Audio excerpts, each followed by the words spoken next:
when you left here in January, what did you identify as the things that you needed to do to be better than first-team All-Pro Xavier McKinney, and have you accomplished those things as we enter Week 1?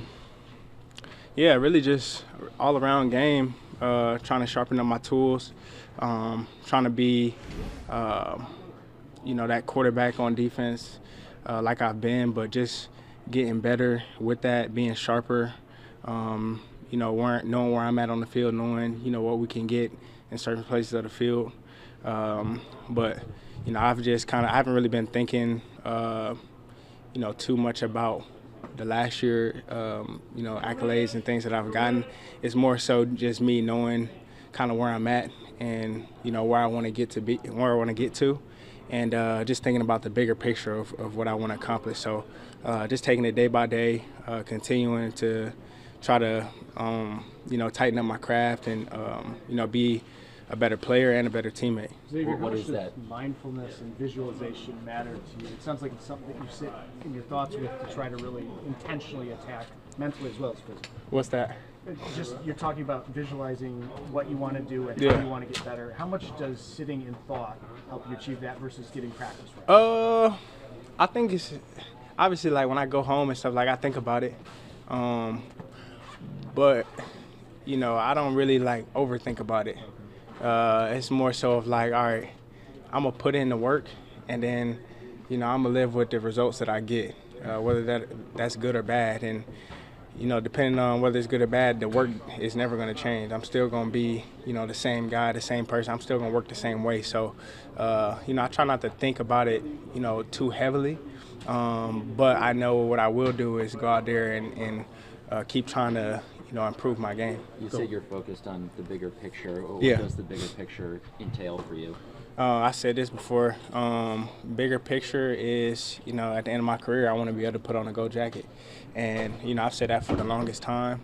And obviously I know that's like, it's not going to be easy. It's not going to be a short road. It's a long road traveled. And, but, I understand that. So it's just me kind of being locked in on that goal and knowing that, it's going to take day by day. It's not just something that's going to happen like that. Like, you have to do that progressively, each day, while you're out there on the field and while you in here just whether you're in the weight room, in meetings, whatever it is really. So just making sure that I take, everything intentional and, going about it the right way. So, Avis, I'm curious.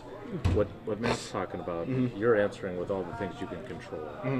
The opponents obviously were steering clear of you. Yeah. And gold jacket guys are the guys that get circled in the pregame and say, we got to avoid this guy. For sure. How can you and Half find ways for you to be more involved when they're intentionally trying to avoid? I think the best thing is trying not to force it.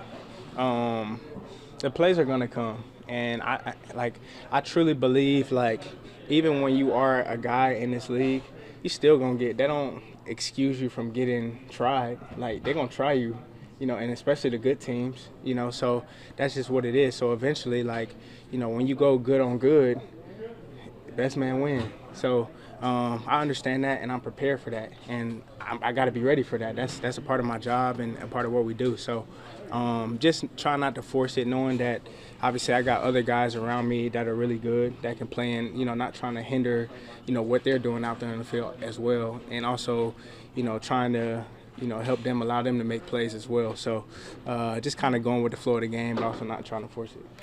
Yeah.